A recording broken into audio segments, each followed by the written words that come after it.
Saudações amantes da psicologia, meu nome é Vitor Jacob e este é o PsiUpsi, tudo sobre psicologia e saúde mental.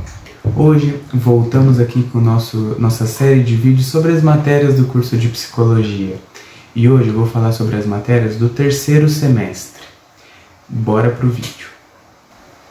Antes, eu sempre peço para você deixar uma curtida no vídeo, comentar o que você achou e se inscrever no canal. É bem importante para a gente neste começo, mostra aí que reforça o nosso trabalho de produzir o conteúdo para vocês e compartilhem para levar para mais pessoas se for de seu interesse. Mas sem me alongar muito, bora iniciar o vídeo mesmo. Como eu sempre digo, eu sempre pego a lista de matérias pelo site da São Camilo, que não é nenhum segredo. Você coloca lá Psicologia São Camilo, Centro Universitário São Camilo, que você vai achar.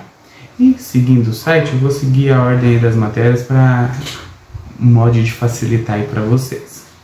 E a primeira matéria que aparece quando você abre o site é a assistência psicológica a grupos minoritários. Eu já adianto que esse semestre houve matérias muito próximas uma da outra. Então, em determinado momento, foi até um pouco mais denso, que parecia que se repetia muitas vezes alguns assuntos. Então, pode ser que a minha explicação, que eu não vou ler necessariamente o que está no site, eu vou dar um pouco da minha percepção tendo essas matérias. Então, a primeira é assistência psicológica a grupos minoritários. Eu já adianto que eu amei a professora aqui dessa matéria, porém ela saiu já da faculdade. E essa matéria, a gente tinha discussões justamente sobre o que é uma assistência. Muitas vezes a gente pensa em assistência como algo que não vai suprir a causa talvez do problema, mas vai suprir ali o final dele. Então, eu vou dar um pão para uma pessoa que necessita, mas como que a gente pode fazer com que essa pessoa não necessite disso? Trabalhar talvez um conjunto, uma sociedade em cima disso. Então a gente teve contato com umas ONGs, por exemplo, a gente teve o trabalho de conhecer, de dar o nosso relato, como é que a gente sentiu, a gente entender quais são os grupos minoritários, o que é um grupo minoritário. Muitas vezes não é minoria no sentido de quantidade, mas de opressão. Foi muito bacana, a gente trabalhou textos com uma visão mais social, mais contemporânea da sociedade, desde alguns textos de Freud, Bauman. Foi muito interessante, apesar da professora ser psicanalista e eu gostar mais de análise de comportamento, foi muito proveitoso mesmo essa questão social, foi muito importante para a gente. A segunda matéria que aparece é a educação inclusiva, e eu acho muito importante porque, primeiro, se a gente pensa na maioria dos estágios que o aluno de psicologia consegue ao longo da graduação remunerado, então um AT, ou em RH, por exemplo, mas a maioria consegue AT em escolas. Então a gente entender como funciona essa educação inclusiva, desde no sentido de leis, quais leis que regem, que ajudam a pessoa com deficiência, desde entender como que foi construído ao longo do tempo. Eu falo um pouquinho no vídeo que eu falei sobre o filme Out of My Mind, como que foi essa luta aí para a personagem principal aí conseguir galgar na faculdade, na escola, no ensino normal, de uma classe normal. Então a gente aprende um pouco dessa história, a gente aprendeu um pouquinho também, inclusive sobre Braille, que é aquela escrita para pessoas com deficiência visual. A gente aprendeu a desenhar. Sentir na mão é um treinamento que requer muito tempo, mas é só para dar um gostinho. A gente aprendeu um pouquinho também de Libras, para dar esse gostinho. Será que uma pessoa que fala Libras não precisa de um psicólogo? Ou há poucos psicólogos que falam Libras, como é que funciona quando essa pessoa precisa? Então achei muito importante trabalhar sobre isso também. A outra matéria era ética profissional. Muito importante, a gente vê muita coisa que a gente fala, meu Deus, cadê o código de ética nesse momento? Então foi muito importante. Olha o código de ética aparecendo aqui, inclusive. Eu tenho esse exemplar do código de ética do profissional. A gente discutia desde coisas mais filosóficas, ética deontológica, muitas vezes ligado também com religião. A gente galgava por esse histórico da ética, até chegar nesse documento que é muito importante, que é o Código de Ética Profissional do Psicólogo. Então aqui você tem muitas dúvidas, você consegue ler os artigos e entender. Muitas vezes daqui você precisa se guiar por ele. E se tiver outras dúvidas, você consegue entrar em contato com o CRP. Nós tivemos uma palestra, a gente teve essa oportunidade com 2 integrantes do CRP, tiraram algumas dúvidas e falaram: tá com dúvida, aconteceu uma coisa fora da casinha que você fala, meu Deus, eu não sei o que eu faço, não está no código de ética, às vezes uma quebra de sigilo. Manda um e-mail, pede para falar com alguém que eles estão dispostos a ajudar neste sentido. Então foi uma matéria muito importante também. A outra matéria que aparece é instrumentos de avaliação psicológica, mas essa eu vou deixar para o final para falar. E, pulando para a próxima, multiculturalismo, diversidade e direitos humanos. Falei que ia parecer meio repetitivo algumas matérias. E como essa matéria é importante? Porque a gente tinha várias discussões sobre essa multicultura que a gente tem no Brasil. A gente é um país miscigenado, a gente tem... Não há algo que define o brasileiro muitas vezes cultural, porque a gente é uma mistura de culturas, de povos, de religiões. Então a gente entender isso nessa pluralidade foi muito importante, porque a gente entende que o ensino superior ele é um recorte da sociedade.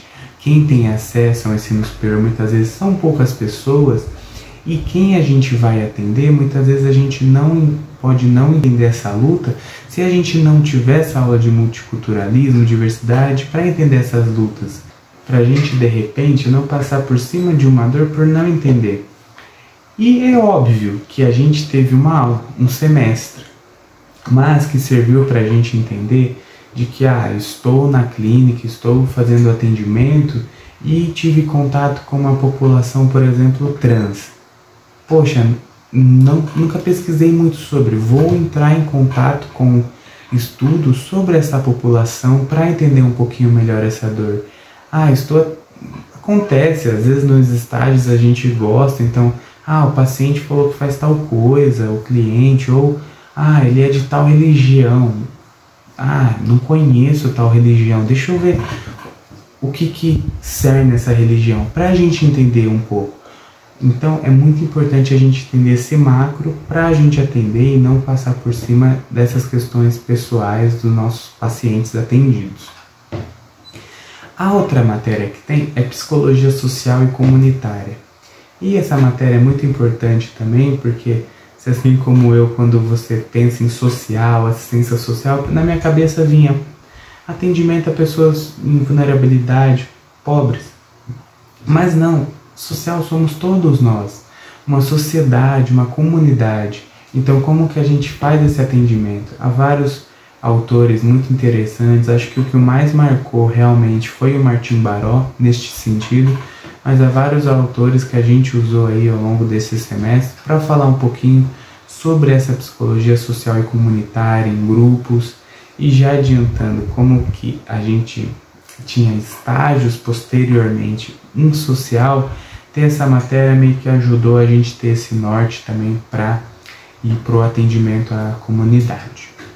Como eu deixei por último, instrumentos de avaliação psicológica, primeiro é porque era de quinta e sexta, eu lembro que essa matéria era dividida em 2, e se dividiam entre os testes objetivos, que são testes mais voltados para as habilidades, como o VISC, que é muitas vezes usado também em TDAH, testes que vão testar a habilidade, vão dar, por exemplo, algum diagnóstico. Esses testes eu gostava mais, a professora adorava também, porém há uma outra parte dos testes que são usados ainda, alguns vão caindo em desuso, que estão os testes projetivos, que são alguns testes para vocês entenderem, que as pessoas às vezes fazem desenhos e você analisa o desenho, a pressão do lápis. E eu confesso para vocês que dentro do que eu acredito, não é algo que eu me simpatizo muito com esse tipo de teste, que eu acredito como a psicologia, análise do comportamento não trabalha com esse tipo de teste. Então foi algo que para mim passei, mas realmente foi mais difícil nesse sentido. E por que eu deixei para o final? Porque muitos alunos reclamavam que quando iam para estágios, não tinham essa matéria antes e às vezes precisavam aplicar testes. E por quê? Porque na São Camilo o estágio começa no quarto semestre, no semestre seguinte, no final do segundo ano da graduação. Então, foi necessário colocar essa matéria antes para ajudar quem, por exemplo, pegou um supervisor. Eu não peguei um supervisor que aplicava teste por causa disso, mas eu, por exemplo, de análise de comportamento não usava, mas há psicanalistas que não usam, mas a gente da psicanálise que usa, da humanista. Então, de repente, você pegava um supervisor no quarto semestre que usava, só que você não teve a matéria. Poxa, você ficava meio defasado. É maçante, tem toda uma ética envolvendo testes, você precisa corrigir de uma maneira muito rigorosa. Então, foi importante ter essa matéria antes para ajudar quem precisou aplicar depois. Ufa, bastante matérias aí, foi um semestre bem denso, bem legal. Mas eu acho que é esse meu resuminho a respeito das matérias do terceiro semestre da graduação na São Camilo. Lembrando que, por mais que essas matérias possam ter em outras universidades, faculdades, pode acabar sendo diferente, por ser professores, pessoas diferentes, até mesmo se você for na São Camilo daqui 2 anos e ter essa matéria pode ser diferente, como pode ter mudado a grade. Então foi a minha percepção dessas matérias e a minha vivência. Espero que tenham gostado. Mais uma vez, me sigam nas outras redes sociais, curtam o vídeo, comentem o que vocês acharam. Agradeço a audiência de todos e até a próxima.